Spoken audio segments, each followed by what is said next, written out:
Доброе утро, StopGame, в эфире Инфакт.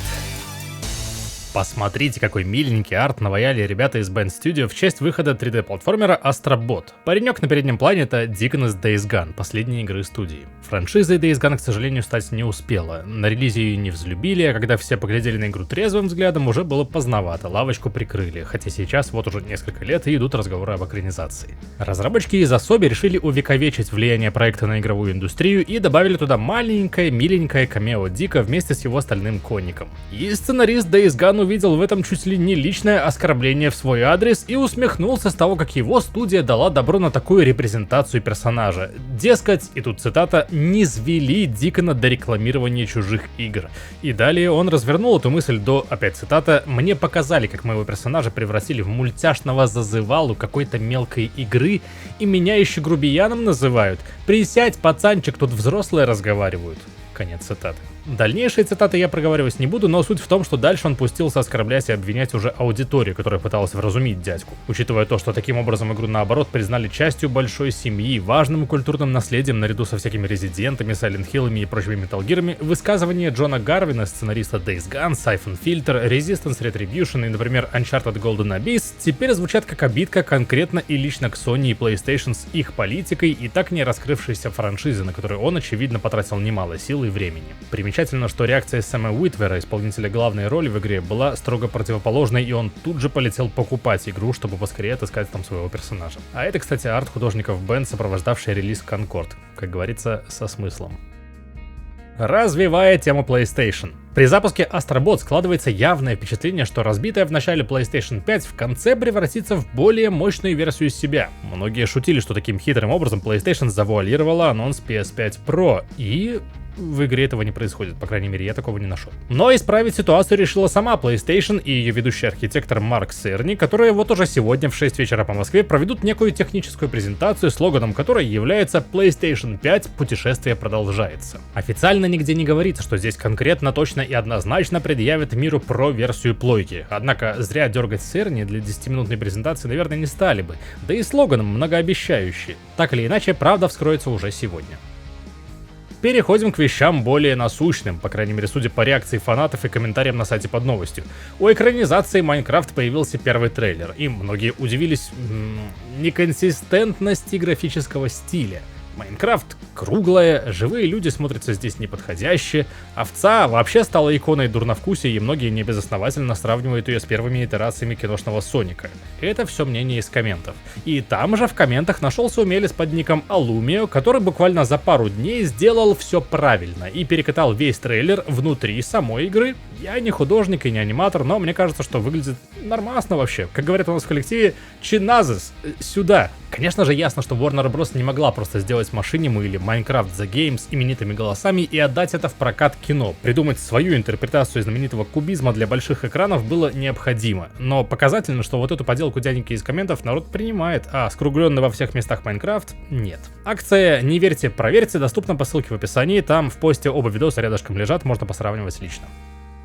Скачем сегодня от скандала к скандалу. Night School Studio, авторы дилогии Oxenfree, отправили своим подписчикам itch.io любопытное письмо, в которых сообщило о внезапном прекращении распространения игры на площадке. С 1 октября скачать DRM-free версию игры оттуда станет невозможно. Тем, кто заберет ее к себе заранее, никаких претензий не будет, играйте на здоровье. На всякий случай повторю, игру уберу с площадки itch.io, не из Steam.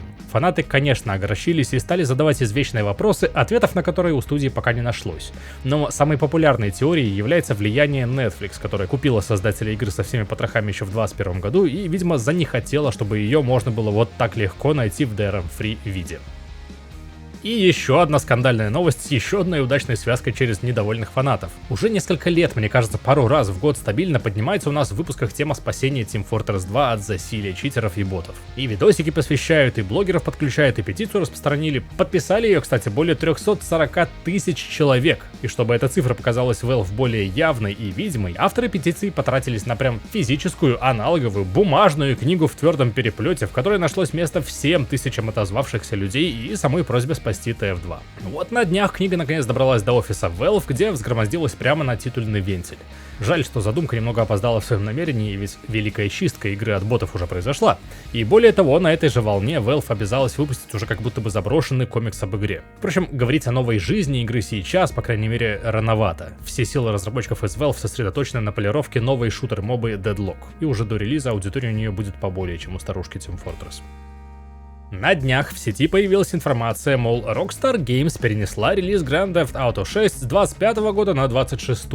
Однако Джейсон Шрайер, человек с профессией инсайдер, говорит, что его контакты в компании, 6 разных человек, ни о каком переносе ничего не знают, так что не выдумывайте. Ну а чтобы потом балаболом не назвали, уточнил, что GTA игра не маленькая, и в таких крупничках всякое бывает, и задержаться она еще вполне способна. Тем не менее, вот этот свежий слух, скорее всего, чушь.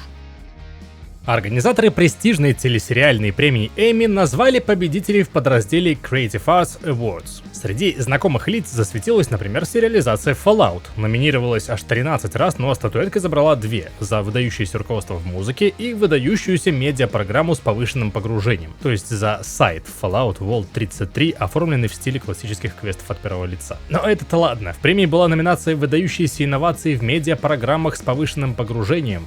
И забрало ее, кто бы вы думали, великое воскрешение легендарной видеоигровой серии Silent Hill Ascension. Правда, статуэтку в итоге пришлось поделить надвое, потому что победу сериал разделил с игрой в смешанной реальности What If: An Immersive Story для шлема Apple Vision Pro. То есть как бы пол победы.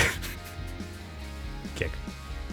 Буквально вчера мой коллега Михаил рассказывал о запуске официальной поддержки модов для Baldur's Gate 3. Как это всегда происходит с подобными играми, рано или поздно появляется мод всех модов, который залезает немного глубже, чем предполагалось создателями, и позволяет менять в игре гораздо больше. Мод BG3 Toolkit Unlocked позволяет редактировать сами уровни, файлы сохранений и что-то еще через простое переписывание прав доступа у некоторых файлов. По словам Свена Винке, закрытый изначально доступ сделан не ради жмотства и зла, а лишь потому, что используемые для создания игры инструменты слишком сложны для освоения и изначально предназначены только для внутреннего использования. И потому, как добрые самаритяне, Лерина в первую очередь открыла доступ к тем вещам, которых больше всего желало сообщество. Вместе с новыми открытиями закономерно появилась и охапка новых багов, которые пока не ясно как решать, но сообщество планирует справиться с ними своими силами. Сильное сообщество, прямо как наше. А это весь инфакт на сегодня. И коль захочется побольше вестей и авторского контента, бегите на сайт stopgame.ru. За вчерашний день там, например, появился текстовый обзор команды Слайка Sumerian Six от Кирилла Волошина, а также подкастик, в котором Семен Окороков, Александр Виллисов и Михаил Галкин обсудили, что там вообще происходит нынче с жанром онлайн-шутеров.